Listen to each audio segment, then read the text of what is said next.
Bonjour, j'espère que vous allez bien. Aujourd'hui, j'ai décidé de réaliser cette vidéo pour vous donner quelques conseils pour bien vous lancer dans YouTube.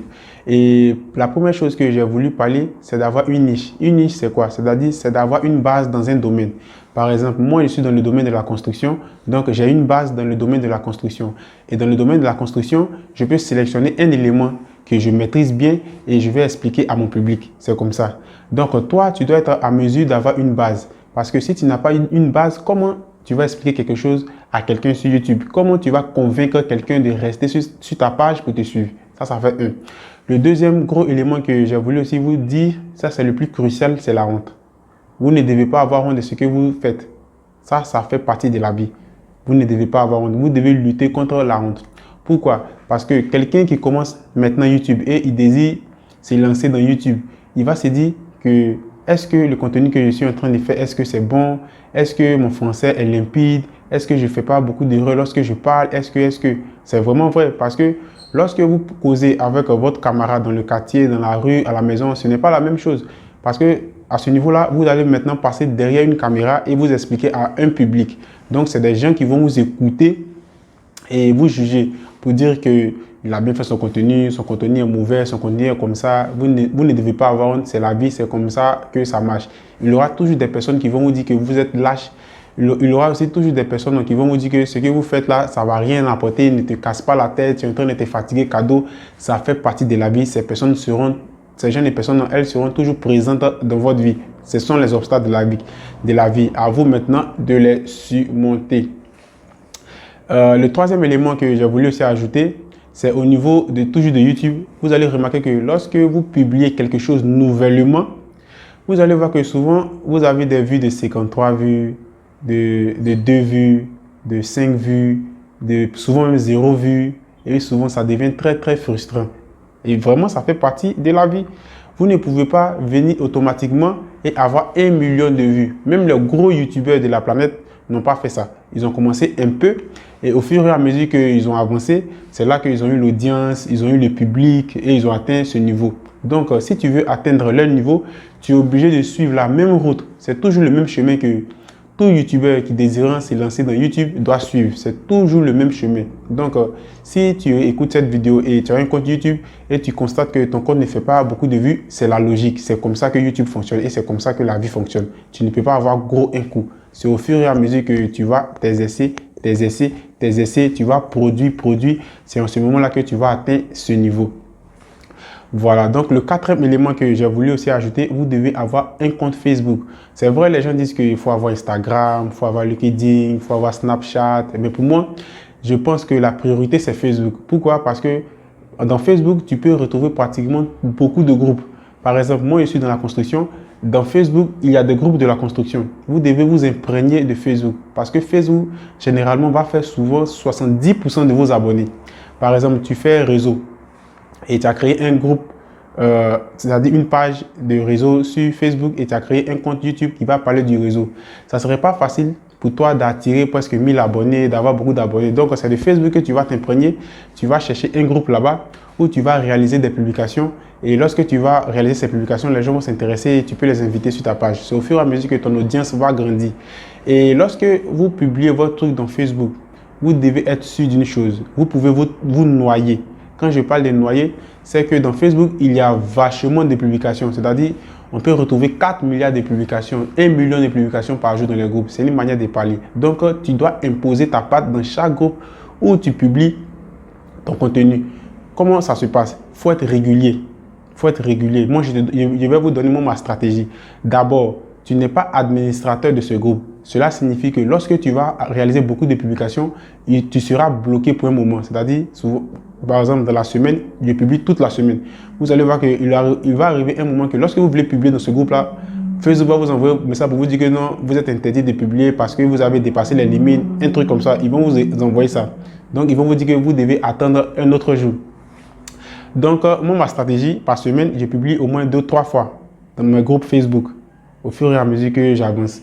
Et vous allez voir qu'il y a des gens qui seront intéressés parce que tu fais et ils vont venir liker ou bien te laisser un commentaire. Et ces personnes-là, vous pouvez les inviter sur votre page et sur votre compte Facebook, et pas votre compte Facebook, votre compte YouTube pour expliquer ce que vous êtes en train de réaliser. Maintenant, le cinquième astuce que j'ai voulu aussi vous donner, vous devez définir un programme. Ça, c'est la base. Vous devez définir un programme et prévenir votre audience à l'avance. Par exemple, quand je dis définir un programme, je vais m'expliquer. Aujourd'hui, dans la semaine, tu dis que toi, tu publies une fois par semaine. Il y a des youtubeurs qui publient une fois par semaine. Il y a des youtubeurs qui publient 3 fois par semaine. Et il y a des youtubeurs qui publient presque toute la semaine. Pour toi qui es un nouveau youtubeur, moi, je te conseille, si tu as la force, de publier chaque jour. Parce que les youtubeurs qui publient généralement une fois par semaine, c'est des gros youtubeurs. Ils ont déjà les abonnés, ils ont déjà l'audience. Donc lui, même s'il publie chaque 3 mois, chaque 2 mois, ça ne le dérange pas parce qu'il a déjà l'audience. Même s'il publie, les gens viendront regarder. Parce qu'il a déjà fait le parcours. De la manière que tu es en train de souffrir pour avoir des vues, pour avoir les abonnés, il a déjà passé par là. Donc il a déjà tout ce monde-là. Donc toi, tu ne dois pas te comparer à lui. Toi, tu dois publier régulièrement et avec de bons contenus. Ça, c'est vraiment quelque chose que j'ai voulu vraiment appuyer dessus. Tu définis un programme et tu publies pratiquement tous les jours de la semaine. Mais moi, je te conseille au moins 3 à 4 fois par semaine. Je pense que ça sera bien. Et l'autre élément, tu dois avoir au moins un téléphone. On ne te dit pas d'aller payer un matériel qui est cher. Tu dois payer quelque chose en fonction de ta poche. Mais quand même, tu dois avoir un téléphone qui va te permettre de te filmer ton visage et qui va permettre à la personne qui te suit qu'il soit satisfait de la qualité d'image. Parce que ça compte aussi beaucoup, la qualité d'image. Ça fait un. Tu dois aussi t'acheter un petit micro, un micro-cravate. Un micro-cravate, généralement, il coûte entre 15 et 20 euros. Mais moi, je vais te montrer ma stratégie. Moi, j'attends toujours quand il y a des offres de réduction et moi, automatiquement, je vais acheter quelque chose que j'ai envie d'acheter sur un site de vente. Vous allez voir le micro-cravate que j'ai juste placé ici. Je l'ai juste acheté à 5 euros, mais généralement, il coûte entre 20 et 25 euros. Lorsque j'ai vu l'offre de réduction, j'ai bondi, j'ai acheté et automatiquement, j'ai eu ça. Vous devez aussi acheter un appareil qui va éclairer votre visage. Parce que souvent, vous avez l'envie de réaliser une vidéo la nuit. Et si vous n'avez pas l'appareil, ça sera vraiment difficile et vous serez toujours obligé d'attendre la lumière du jour pour réaliser quelque chose. La lumière du jour, ça sera quand même difficile. L'appareil, je pense que tout le monde connaît l'appareil. C'est un truc, on peut le tirer. Il y a une ampoule juste dessus et la lumière va frapper dans ton visage qui va te permettre de réaliser tes vidéos à la maison, quelle que soit aussi ta position. Et puis, l'autre élément aussi, tu dois toujours prévenir ton audience. Même si tu es nouveau, même si tu es un expert, tu dois toujours prévenir ton audience. Par exemple, tu dis aujourd'hui, moi je suis dans le domaine de la construction par exemple et je me suis plus spécifié sur les logiciels d'architecture. Donc, si je dois réaliser un escalier par exemple, je dois prévenir mon audience d'avance dans le groupe. Je dis, ah bon, demain, je vais vous montrer comment réaliser un escalier. Tu vas voir que d'autres vont te commenter, ils vont te laisser un commentaire en bas. Ok, on a compris, donc on attend demain. Voilà, moi je ne comprends pas ça. Vous voyez, c'est au fur et à mesure comme ça que votre groupe aussi va évoluer.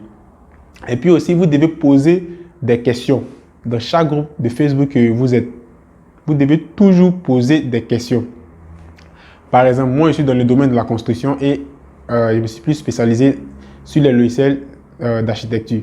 Vous êtes ici dans un groupe, quoi, par exemple, je peux dire, bon, dites-moi quel logiciel que vous ne comprenez pas. Forcément, il y aura des gens qui vont vous répondre. Ils vont vous dire que moi, je ne comprends pas tel logiciel, 3ds Max, moi, je ne comprends pas Revit, moi, je ne comprends pas AutoCAD, moi, je ne comprends pas Twinmotion, vrai for SketchUp, vrai for Lumion, et pas vrai for Lumion, vrai for Revit, vrai for d'autres logiciels, Runi. Moi, je ne connais pas Lumion, moi, je ne connais pas SolidWorks, Katia, Civil 3D, Maya, 3ds Max. Vous voyez, il y a forcément des gens qui vont vous laisser ces gens de commentaires là. CPCAD, robot. Donc, c'est en fonction de les demandes que toi aussi, tu peux aussi réaliser ta vidéo en fonction de ton domaine. Je dis toujours cela en fonction de ton domaine. Voilà. C'est ce qui va te permettre de faire progresser ton compte Facebook. C'est ce qui va te permettre aussi de faire progresser ta page YouTube et ta page Facebook. Et l'autre élément, il faut être précis. Il faut être aussi véridique dans ce que tu dis. Si par exemple tu dis tu es coiffeuse, il faut être à mesure d'expliquer la coiffure sur ton compte Facebook et sur ton compte YouTube. Tu ne peux pas dire que tu es coiffeuse et lorsque quelqu'un vient ici et te suit, tu ne dis pas ça. Tu es en train de dire autre chose. Donc tu vois que ça devient un peu douteux automatiquement. L'abonné ou même la personne qui a voulu s'abonner sur ta page, il va partir. Donc, dans ça, tu dois aussi t'organiser, essaie de réfléchir à tout ça avant de te lancer sur YouTube. Donc, en résumé, tu dois avoir ta niche. Ça fait 1. Tu ne dois pas être trop éparpillé. Ça fait 2. Tu ne dois pas avoir honte. Ça fait 3. Tu dois créer un groupe Facebook. Tu dois créer aussi une page Facebook dans laquelle tu vas réaliser tes publications. Et toi aussi, tu dois créer aussi comme je l'ai dit, ton groupe pour inviter des gens au fur et à mesure. Tu dois créer un blog. Ça ne sert à rien d'être dispersé sur les réseaux sociaux. Ça ne sert à rien.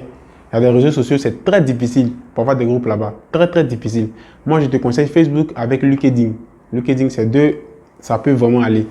Et il faut être aussi régulier pour celui qui est nouveau. Et il faut être aussi précis. Lorsque tu dis que c'est ce que tu expliques, dans tout ce que tu fais, il faut être précis. Lorsque tu dis que je publie mercredi, samedi et dimanche, il faut respecter ces jours-là. Et l'autre élément aussi que j'ai voulu aussi ajouter, la connexion Internet. C'est quelque chose que vous ne pouvez pas échapper. Si tu veux travailler dans YouTube, c'est que tu as une bonne connexion Internet à la maison. Voilà, parce que tu ne peux pas échapper. Si tu n'as pas de connexion Internet, comment tu vas publier? Tu ne peux rien faire. C'est vraiment difficile, donc ça s'impose. Aussi, il faut apprendre aussi à réaliser des montages vidéo, des animations vidéo. On ne te demande pas d'être un expert, d'avoir vraiment une qualité exceptionnelle dans le montage vidéo et les animations vidéo, mais il faut avoir au moins le minimum, une petite base. Parce que tout ça, ça fait partie de YouTube. Tu vas voir que lorsque tu vas commencer à grandir, ces éléments, des chapitres qui vont s'imposer à toi. Donc, tu seras obligé d'essayer de regrouper tout ça et essayer d'aller de l'avant. Moi, pour mon animation, soit je prends Adobe Premiere Pro ou bien soit je prends Filmora. Filmora, c'est un logiciel qui est très simple et il est puissant. Je l'utilise, il est très simple. On peut faire beaucoup d'animations avec ça. Donc, je te le conseille aussi. Tu peux l'utiliser et faire beaucoup de choses. Si ma vidéo t'a plu, tu t'abonnes, tu me laisses un commentaire et pour ne pas rater les prochaines vidéos. Et sur ce, on va se dire à la prochaine pour une autre vidéo. Ciao.